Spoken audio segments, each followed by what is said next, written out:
G'day, it's Dan here, and an apology. Last night's video was pretty tough.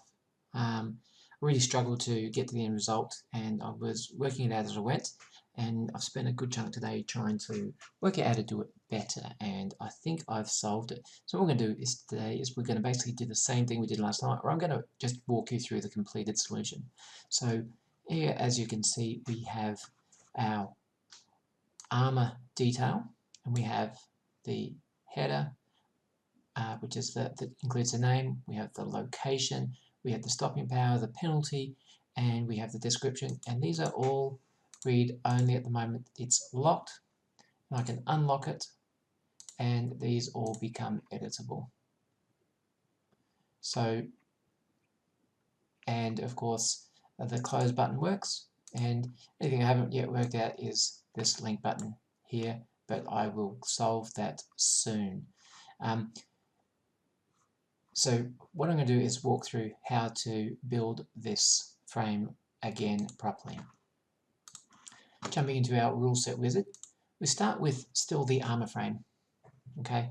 And it's the same, sorry, it's not a frame, it's a window. So we created the window called armor, that's here, and we do have a frame in here, and the frame that I've used here for the moment is a frame called record frame.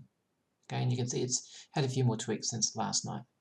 The next thing I've got in here is I've got a sub window, so that's using this toolbox element, and the class name is armor header, which corresponds to armor header over here, which is another window. I've given it a frame, which is the soft grey. I've set its dimensions, and they are, and I've named it header, which is important, as you'll see later on. And then I've got a second sub window here, and it's called content, and the class name for this one is armor stats, which is another window over here, and it's got a different colored frame, so it's using the BG soft red, and it's positioned in this window. I've next used a number of custom controls. So I've used a custom control over here, and this custom control, I've used the custom class name link field, which is from CoreRPG. I've set some custom control properties, and the one I've set here is just created a new one. Basically just create a new one here, and you type in class, and then you type in armor, and these are case sensitive, get them right. Okay, so class is armor, and that's what this window is. It's the armor window class. Additionally, we have, it's a name, I've called it armor link. So all of those are required for that one. The next one I've got, and let's skip over to the far right, is the close button. So this uses the CoreRPG name, close record sheet, and it's got a name, and that's pretty much all it needs. It's just positioned in the right spot. The next one is our lock, unlock button. So again, it's a custom control. The custom class name is button record locked, and it's got a name of armor lock, and that's it. All the smarts for this button are tied to this class name and some Lua, which we're going to look at shortly. The next element is called icon record locked, and again we just need the custom class name. Okay, we also need a name here.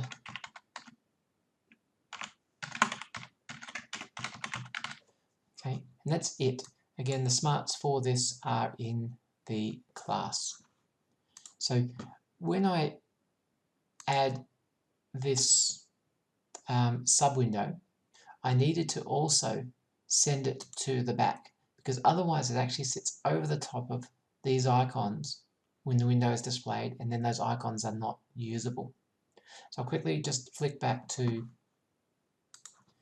the Fantasy Grounds character sheet, and we can see here the elements. So we've got the link window, the button to lock and unlock, and the close button.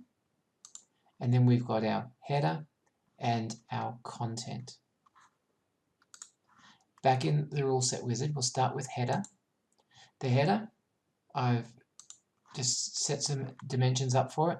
I've given it a name here, the armor header. This name is important because it's referenced back here in the sub-window. Sub-window here is looking for the class armor header. And we've done a little bit of formatting. We've used the reference heading font. I've put a frame around the text. I've set the height. I've put a little bit of offset left and right, and I've offset the text from the underline by 1 pixel. So we've got a few items there. The name is important. This name corresponds to the database name, which we've used previously, which is armor name. When we look at armor stats, it's very similar. We have the window, which is called armor stats, which again corresponds to the stuff we looked at in the armor window. We have a location label and field. These names match the names we've used previously: armor location, armor SP, armor penalty, and armor DESC for description. So we've defined all of those, and we've done whatever formatting we need to for those. It's all fine. What we next need to do is associate some scripts, or set up some scripts to run when these window classes are opened, and they will work in conjunction with the lock icon. So if we select the frame, we've got 2 functions here, 3 functions here. We've got one called onInit. So the onInit means that we in the onInit we then call the onLockChanged, which will basically force this to refresh itself when we open it for the first time. So then we've also got onLockChanged, so header.subwindow. Header is this one, .subwindow, and then we're running a script, and the script is it's called update, and it's in the header subwindow. And then we have another script that's in the content subwindow, and it's also called update, and it will run on the content subwindow. And we also have an add handler, which is created when we open this window, and it's deleted when we close this window. So get a copy of those scripts. They're pretty straightforward. Then we'll go and look at the scripts that are associated with each of our sub-window contents. So we've got one here, again, an onInit, which calls the update. And this, it's important here, this line 6 and 6 onwards and the other window class, these refer to the elements within. So this armor header only has a field called armor name. And so we only have to lock armor name. We lock it, it's the same as setting it as read only. So when this triggers, we are locking and unlocking the armor name field. On the armor stats, we have multiple records like that. We have armor location, we have armor SP, armor penalty, and armor description. All 4 of those are triggered. The lock or unlock, the read only or the editable, is triggered when we use the button here for locking the record or unlocking the record. So this script here sets it all up, and then the scripts on armor stats and armor header, which are the window classes that sit inside armor, they will all be triggered in order based on the record lock. In a typical CoreRPG rule set, armor stats and armor header would all be in one file.